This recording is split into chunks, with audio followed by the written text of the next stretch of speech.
나이 들수록 친구 사귀기도 또 만나기도 참 쉽지 않죠. 누구 위에 기분 맞춰주고 전전긍긍하고 이렇게 애쓰고 힘쓰는 시간에 차라리 내 발전에 더 신경 쓰는 게 낫겠다 하는 분들 많으셨을 겁니다. 애쓰지 않고 편안하게 관계를 이어가는 방법 없을까요?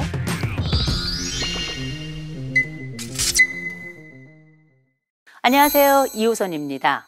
우리가 살아가며 가장 지치는 조건을 생각해보면 아마 그게 인간관계라고 하는 카테고리가 아닐까 싶습니다.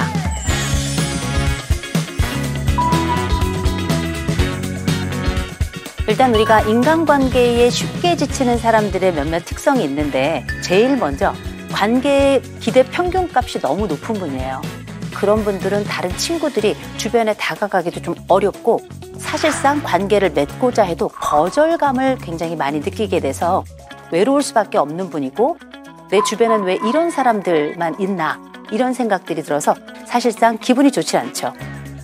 관계의 기대 평균값이 너무 높은 분들은 스스로도 거절감을 느끼지만 사실상 다른 사람들이 거절감을 느끼게 하는 사람인 경우가 많아서 다른 사람도 지치게 하고 본인도 많이 지치는 유형이라고 생각하시면 될 것 같습니다. 또 한 가지, 인정 욕구가 굉장히 큰 분들이 있어요. 인정을 받기 위해서 초반에 너무 많은 에너지를 써요. 나에게 페이백 서비스가 올 거라고 생각을 해서 내가 원하는 것을 얻을 때까지 정말 멈추지 않는 열차처럼 달려갑니다. 그렇다 보니 무슨 일이 생겨나냐면 욕구는 커요. 그런데 나의 능력치는 때론 작을 수 있죠. 그러면 내 능력에 넘는 과잉 친절을 하거나 아니면 과잉 노력을 할 때가 있어요. 이렇게 넘치는 친절이나 과도한 노력을 하는데 돌아올 게 없다고 판단을 하면 결국 이런 고백을 하게 되죠. 나는 관계에 지쳤어. 사실상 자기의 인정 욕구에 관련된 이슈일 수 있다는 거 기억하시면 좋을 것 같고요. 또 관계에서 많이 지치고 한 분들 중에 에너지의 절대량이 작은 분들이 있어요. 얼굴을 딱 봐도 그냥 힘없어 보이는 분들 계시죠? 내가 만나는 인간관계의 양도 당연히 넓을 수가 없고 클 수가 없고 많을 수가 없습니다. 인간관계를 사실상 약간 좁게 하면서 동시에 좀 짧게 해야 되는 분들인데 내 에너지를 전혀 고려하지 않는 게 인간 사회잖아요. 그럴 때 에너지가 적은 분들은 쉽사리 지치고 관계를 철회하는 경우도 생겨납니다. 또 한 가지, 나와 엄마, 나와 아버지, 나와 어린 시절 주 양육자와의 관계에 있어서 이 관계의 패턴이 나이 들어서까지 반복되는 것, 이걸 우리가 대상관계라고 많이 부르는데 그 대상관계에서 반복적이고 또 치명적인 문제를 안고 있는 분들이 있어요. 이를테면 어렸을 때 아주 폭력적인 아버지 밑에서 매를 맞고 성장을 했어요. 이렇게 성장했는데 친구를 만났는데 아버지의 폭력성이 눈곱만큼이라도 보이면 아버지에게 내가 보였던 그 숨어드는 반응, 그 반응을 관계에서 그대로 반복하게 됩니다. 그러면 이 관계가 건강할까요? 절대 그렇지 않죠. 관계의 치명성을 과거의 그 가족 관계로부터 얻었던 사람들 역시 인간관계에 지친다, 시달린다라고 이야기할 수밖에 없는 거죠.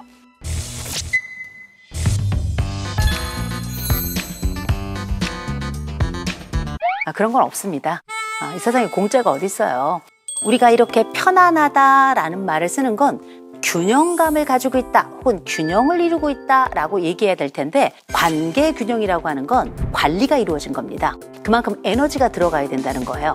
그때 에너지를 어떻게 분배해야 될까? 요 생각 한번 해보게 되죠. 제일 먼저는 내가 에너지를 얼마를 가지고 있든지 간에 80% 이상 에너지를 쏟아야 되는 그룹이 있어요. 첫째, 내가 추종하는 그룹이에요. 내가 이 사람들은 꼭 따라가야 되고 내가 따라가고 싶어, 간절해. 이렇다면 당연히 에너지를 쏟아야 될 겁니다.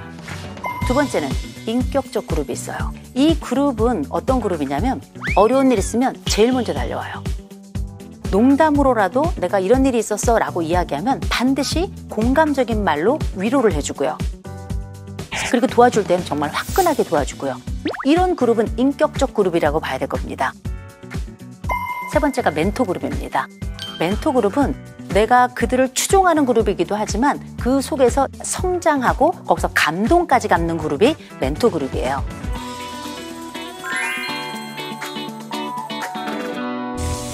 50%만 쏟아야 되는 그룹도 있습니다. 그 그룹은 어떤 그룹인가? 동아리 혹은 동창회예요. 다행인 건 동아리나 동창회는 자주 모이지 않아요. 그래도 적어도 내가 거기에 소속원이라는 걸 보여줘야 되고, 적어도 10번 모이면 최소한 6번 이상은 모여야 동아리원으로서 그들의 대화에 참여할 수 있게 되는 거거든요.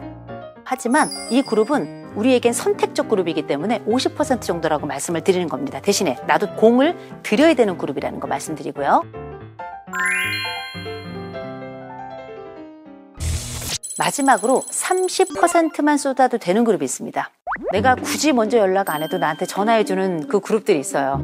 내가 필요한 그룹이기도 하고 나를 신경 써주는 그룹이거든요. 인간은 다 인정 욕구를 가지고 있고, 나한테 늘 괜찮다 말해주는 칭찬 그룹이 있으면 그 그룹들은 나를 아이돌처럼 만들어주면서 인정 욕구 채워주는 거거든요. 그 그룹은 아마 이 30%의 에너지를 드리는 그룹이 아닐까 싶어요. 잠깐, 가족은 어느 그룹일까요? 이 나의 인정 욕구를 채워주는 그 그룹이기도 한 게 바로 이 가족이죠. 그리고 동시에 가장 인정도 받고 싶은 그룹이고요. 그렇기 때문에 좋기도 하면서 동시에 불가피하기에 굉장히 피곤한 그룹이기도 한 게 가족이에요. 게다가 가족한테 의무를 부과하면서 성질까지 낸단 말이에요. 엄마 이거 해줘 저거 해줘 하면서 엄마한테 또 성질은 또 있는 대로 내고요. 딸한테 나 이것 좀 도와줘 저거 좀 도와줘 하면서 딸한테도 그렇게 화를 냅다 낸단 말이에요. 이걸 우리가 일상적 공격성이라고 합니다. 이 일상적 공격성은 왜 발생하는가? 가족이란 이 그룹은 언제든 회복이 가능한 그룹이라고 생각하는 거예요. 편안하다 생각하니까 그냥 약간 긴장의 끈을 놔버리는 거죠. 회복 가능한 관계라 생각해서 그렇게 하시지만 사실 회복 가능한 관계가 가장 아프기도 합니다.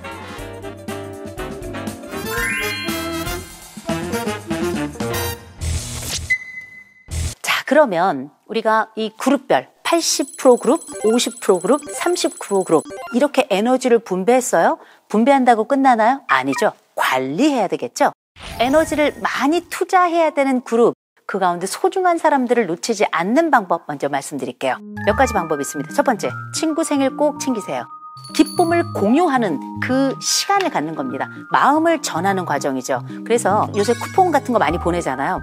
쿠폰 좋아요. 그런데 거기에는 항상 편지가 동반이 되면 너무 좋겠더라고요. 오늘 당신 생일이어서 너무 축하하고 네가 내 친구에게 너무 고마워. 이렇게 편지를 하나 써서 보내잖아요. 훌륭한 선택이고 좋은 고백입니다. 꼭 하셨으면 좋겠고요. 두 번째가 무슨 일 생기면 그 친구에게 꼭 알려주셔야 돼요. 그 친구가 나에게 반응하게 하는 방법이기도 하고 동시에 그 친구에게 나의 정보를 끊임없이 알려주는 과정이에요. 그 친구 머릿속에 내가 있어야 되는 거예요. 신경 쓰이게 해야 되는 겁니다. 세 번째, 좋은 일 생기면 반드시 전하세요. 좋은 일 생기면 어떻게 전하셔야 되냐면 나 이런 좋은 일 있는데 네 생각이 제일 먼저 나더라. 연애의 꿀팁과 같습니다. 생각해 보시면 좋을 것 같고요. 네 번째, 상대방이 무슨 일이 있다 얘기하면 제일 먼저 찾아가시기 바라고 반드시 찾아가시기 바라요. 특별히 경사와 애사가 있다면 저는 애사를 꼭 챙기라 이렇게 말씀을 드리는데요. 그 사람이 처한 슬픔 속에 함께 있는 것, 머물러 주는 것, 이거를 보통 be with 경험이라고 불러요. 여기에 당신과 함께 머물러 있습니다. 이런 표현이거든요. 열과 성을 다해서 함께하고 싶은 사람이다 한다면 경조사 자리 꼭 챙기시고요. 중간 정도의 에너지만 투자해도 되는 사람하고 잘 지내는 법은 무엇인가? 이 친구들은 있으면 좋은 친구예요. 그들의 필요를 읽어내는 과정이 좀 필요합니다. 이건 최소한의 반응을 하는 과정이라고 봐야 될 텐데요. 개인적인 관계도 유지하고 전체 그룹 안에서도 관계를 유지하라는 거죠. 두 번째로는 요청하면 그때 반응하세요. 먼저 갈 필요는 없어요. 그러나 요청하면 반드시 반응하시기 바랍니다. 대신에 그걸 못할 때는 내가 지금은 어려운데 다음번에 꼭 이렇게 할게 라고 다음을 기약하는 것까지는 이분들하고 꼭 하셔야 됩니다. 이건 약속의 일환이기도 하고 마음의 연결점을 갖는 과정이기도 하거든요. 그다음 세 번째는 이모티콘 같은 걸로 내 감정의 상태를 자주 표현해 주는 것. 50%의 에너지를 함께 나누는 사람들에게 오랫동안 각인되는 방법이기도 합니다. 그래서 이 사람 하면 이 이모티콘 딱 생각나는 거 있죠. 이 사람은 꼭 이거 쓰고 이 감정할 때 꼭 이 이모티콘 나오더라. 이것도 굉장히 중요하게 내 감정을 잘 보여주는 방법이기도 하거든요. 그래서 좋은 일 축하해주기 할 때는 이모티콘 같은 걸로 이게 혀의 감각을 잘 활용하시라는 말씀 드리고 싶습니다. 약간의 에너지를 투자하는 분들에게 꼭 우리가 알아야 되는 게 있어요. 들키면 안 돼요. 내가 에너지를 조금만 투자하고 있다는 걸 들키지 않는 거 굉장히 중요하고, 그래서 들키지 않으면서 잘 지낼 수 있는 방법 말씀드릴 텐데, 이분들하고의 관계는 첫째, 개인톡보다는 단톡 속에서만 대화를 하는 게 좀 좋고요. 그리고 두 번째로는 다른 사람들이 반응한 다음에 넥스트, 그 다음에 내가 반응해도 문제되진 않지만 그래도 반응은 해주시면 좋아요. 뒤늦게라도. 세 번째, 축하의 방식도 그냥 다른 사람들 축하한다 그러면 그 반응에 맞춰서만 반응하시면 됩니다. 참여하지만 드러나지 않게끔 하는 거고요. 또 드러나진 않지만 그 사람이 거기 있다는 건 알리는 거거든요.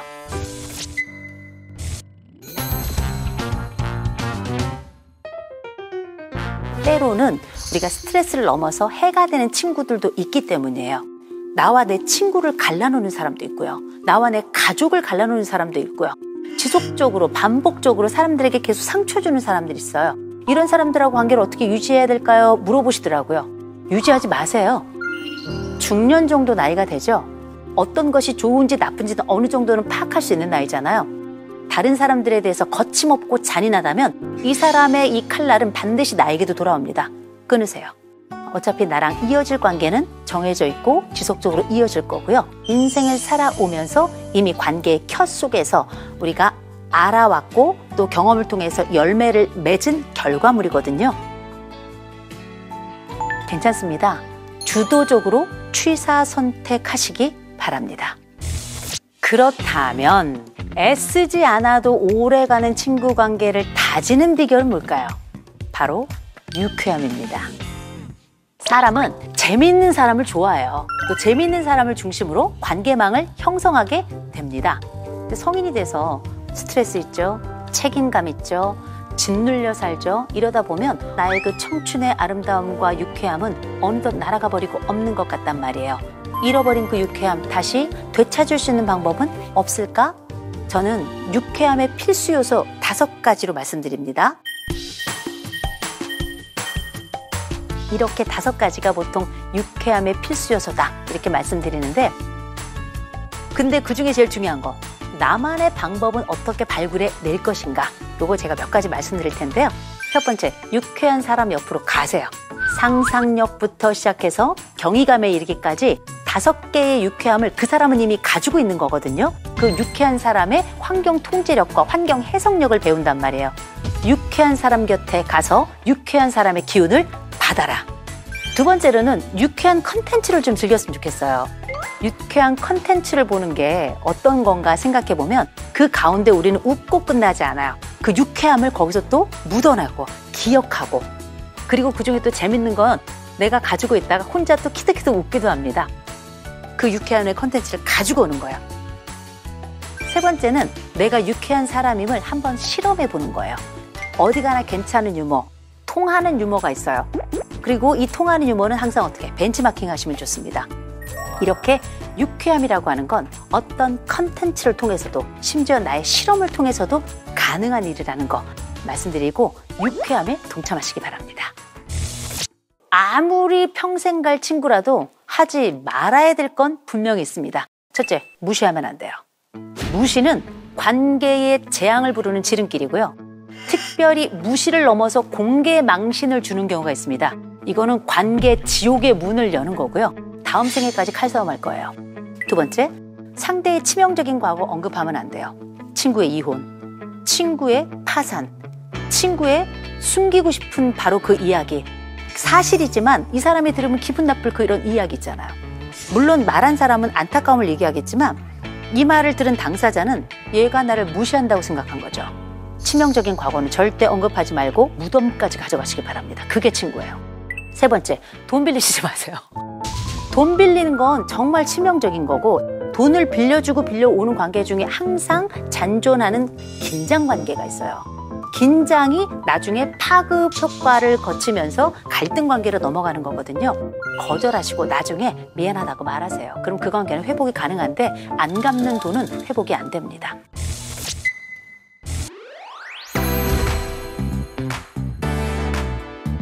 흔히 우리가 조언을 아끼지 않는 사람, 이런 사람이 좋은 친구라고 생각하는데 조언을 아끼지 않는 사람은 나를 아끼지 않는 사람이에요.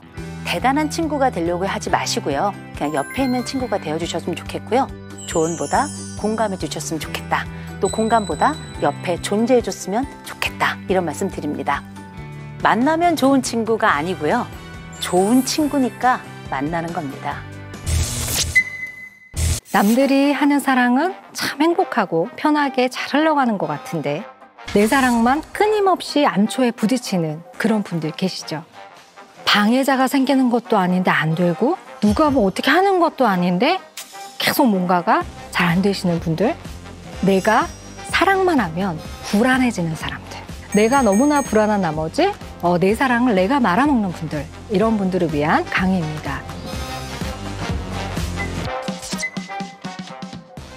안녕하세요, 김지윤입니다. 일단 불안은 사전적 의미로 뭔가 마음이 이렇게 편하지 않은 상태죠. 그래서 심리적으로는 뭔가 나쁜 일이 생긴 것 같고 되게 위험이 닥칠 것 같고 이런 이제 굉장히 좀 불쾌한 정서 상태를 이야기하고, 신체적으로는 심장도 막 밖에 빨리 뛰고 떨림 증상도 나타나고 뭐 이런 것들이 이제 우리가 신체적으로 이제 나타나는 어떤 증상들이죠. 불안이 무의식적으로 아주 깊이 내재되어 있어서 내가 불안한지조차도 잘 모르는, 그래서 굉장히 충동적이거나 굉장히 공격적이거나 아주 방어적인 행동을 사랑을 할 때 많이 취하면서도 이게 상대가 잘못해서 그렇지 내가 불안하기 때문에 이런 증상을 보였구나 라고까지는 또 생각하지 못하는 고요한 불안자들, 이런 분들이 있습니다. 그래서 오늘은 어떻게 해야 이 불안에서부터 나와서 안정적인 사랑을 할 수 있나에 대한 이야기를 해보도록 하겠습니다. 내가 좀 불안했나? 나 불안해서 꼬였나? 이렇게 한번 정리해 보시면 좋을 것 같습니다.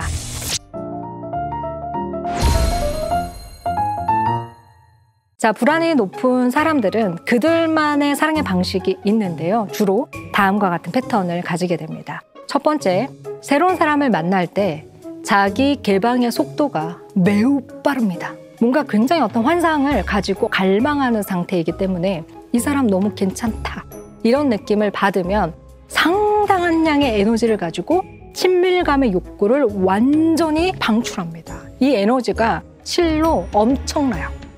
아주 과한 리액션. 뭐 하나 먹고도 저도요. 고수 싫으세요?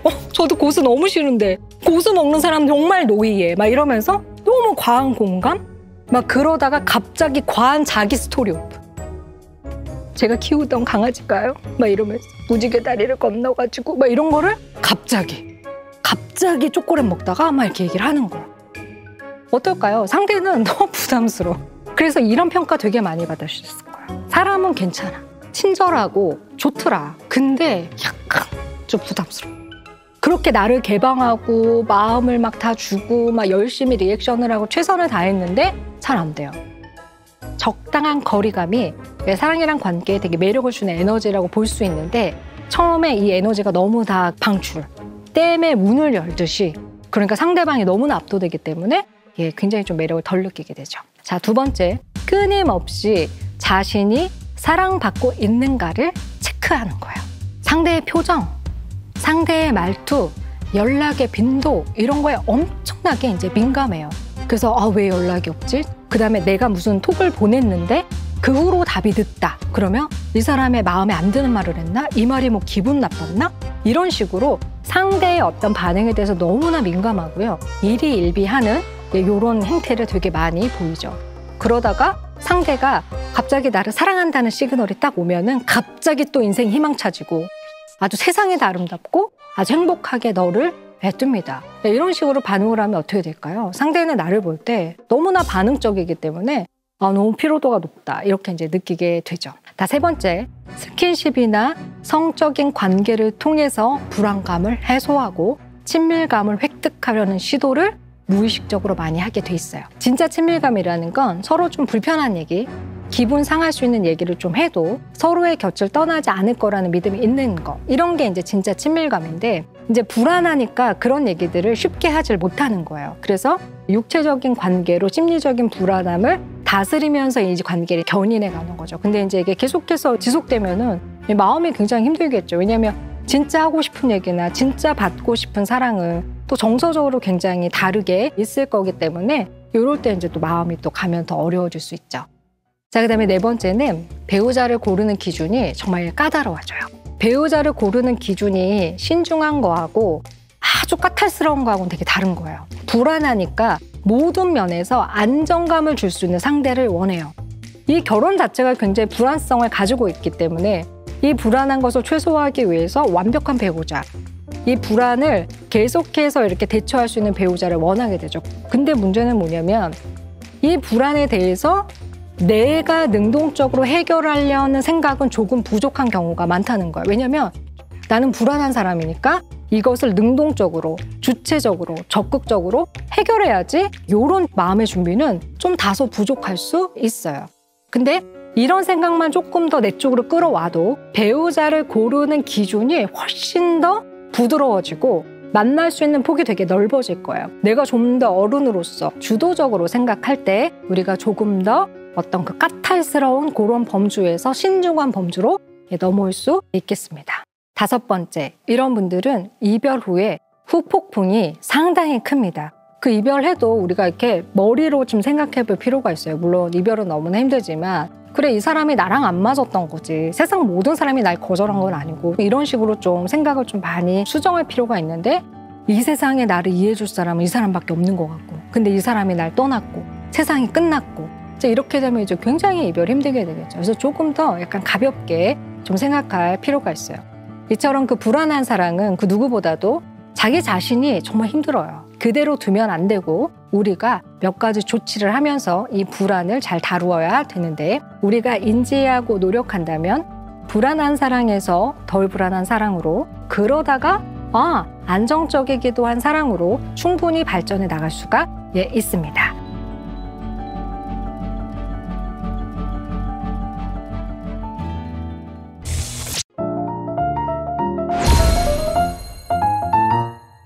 첫 번째, 파트너에게 의식적이고 의지적으로 덜 민감한 사람이 되려는 결정을 해야지 돼요. 내 행동에 훨씬 덜 민감한 사람일수록 관계는 오래 지속되고 훨씬 더 매력적으로 느낀다고 하죠. 덜 민감한 사람은 상대방이 어떻게 느끼냐면 훨씬 더 안정적이고 신뢰감이 있고 때로는 그 약간 무덤덤한, 덜 민감한, 덜 반응적인 거를 되게 배려 있다라고 느끼기도 하고요. 그래서 이 사람은 계속 가기에 참 괜찮겠다. 이런 긍정적인 평가를 하게 되죠. 덜 민감한 파트너가 되기 위해서 되뇌이면 좋은 말이 있는데 그게 뭐냐면 그럴 수도 있겠구나. 네 입장에서는 이렇게 생각하는 거야. 그 사람 입장에서의 입장을 우리가 바꾸어서 생각하는 것 이런 거 되게 중요해요. 나를 불안하게 하는 연인의 행동 아마 그 몇 가지가 있으실 거예요. 가장 많이 나온 레퍼토리가 이거죠. 바쁜 연인인데 연락을 하면 읽는데요. 근데 답을 안 한다는 거예요. 이응 하나라도 보낼 수 있지 않냐? 그러면 상대방은 뭐라고 얘기하냐면 화장실에 가도 정신이 없어. 응이라는 걸 찍을 그럴 여유가 없다니까? 그럼 여유가 없다는데 계속 뭐라고 반박하냐면 아니야, 너는 마음이 없는 거야 라고 계속 얘기를 해요. 그게요, 진짜 변명이 아니라 진짜 진실에 대한 설명일 수 있어요. 그러니까 여러분, 상대방이 설명하는 거 변명이라고 받아치지 말고 진실이라고 믿어요. 그러면 그렇게 받아주는 상대방이 어떻게 느끼냐면 아주 대충 설명해도 아주 대충 넘어가네. 이런 생각하지 않아요. 이해심이 넓구나. 작은 거에 일희일비하지 않네. 이게 훨씬 좋죠. 그래서 여러분이 일희일비 하지 않기 위해서 하나 잘 봐야 될 게 있어요. 그 연인 관계를 맺을 때 맥락을 잘 봐야지 돼요. 이 사람이 나를 정말 진지하게 만나고 있고 진중하게 생각하고 있고 생활 패턴이 매우 진실하고 나에게 거짓이 없고 나를 정말 소중하게 생각한다는 큰 맥락이 있어요. 그러면 큰 맥락 안에서 여러분의 마음에 들지 않게 도드라지게 뭔가 자극하는 것들에 대해선 좀 묻어내질 필요가 있어요. 그래서 답장이 없다? 사랑이 식었네? 라고 생각하기보다는 뭐 바쁜가 보지. 그냥 이렇게 생각하는 거죠. 자, 그다음에 세 번째, 폐기학습을 하자. 폐기학습이라는 건 새로운 것을 받아들이고 적응하기 위해서는 과거에 배웠던 것, 과거에 내가 했던 어떤 경험들, 내가 느꼈던 경험들을 잊는 것을 말하는 건데 굉장히 불안이 높은 사람들은 몇 가지 영역에서 이제 폐기학습이 필요하겠죠. 예를 들어서 남친이나 여친이 친구들을 만나서 술을 마신다고 갔어요. 중간중간에 연락할게. 걱정하지 마. 그리고 나 오늘 1시 전엔 들어올 거야. 라고 했는데 절대 연락이 안 되고 어디 있는지도 잘 알 수가 없어요. 그러면 내가 이전에는 불안해서 잠을 못 자. 계속해서 SNS를 추적하고 밤새도록 기다렸던 게 나의 과거의 불안했을 때 행적이라면 이제는 그런 나를 잊고 그냥 자는 거예요. 나 내일 아침 일찍 나가야 되니까 오늘 밤에 괜한 상상하면서 시달리지 않는 것, 오늘 잘 자는 게 내 인생의 오늘의 최선이라고 생각된다면 그냥 자는 거예요. 근데 이렇게 의연하게 새로운 나 자신으로 과거를 폐기하고 안 하던 짓을 딱 해보는 거죠. 그래서 나를 불안하게 만들었던 지난 사랑의 그림자들, 일종의 트라우마 같은 거 잊어야 돼요. 망했던 패턴들을 폐기하는 것, 그리고 안 했던 것들을 해보는 것, 계속 기다렸다면 기다리지 않는 것, 이런 것들을 하는 것이죠. 자, 그 다음에 4번째는요. 자기 자신에게 집중하고 애인이 없는 사람처럼 살아보는 거예요.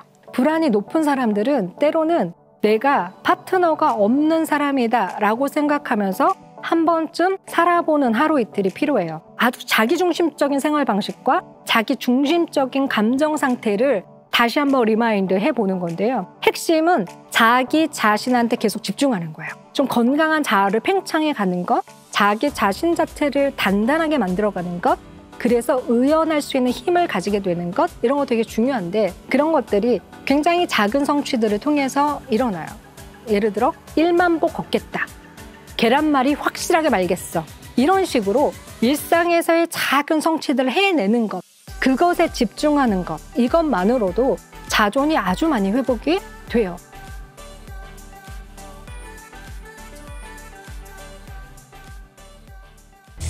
어느 정도의 불안은 인간에게 지극히 정상적이죠. 불안이란 아주 자연스러운 감정이고 또 아주 당연한 감정 중에 이제 하나죠. 아, 내가 사랑을 할 때 이런 뭔가 패턴이 반복됐다는 게 내 안에 있는 어떤 불안 때문이었구나 라는 걸 우리가 인지한다면 우리는 좀 더 강인해질 수 있고 우리가 꼭 불안하지만은 않은 조금 더 안정적인 사랑을 할 수도 있습니다. 불안에 당신을 그대로 방치해 놓지만 않으면 덜 불안한, 여러분이 진정으로 원하는 그런 안정적인 사랑이 여러분의 것이 될 수 있습니다.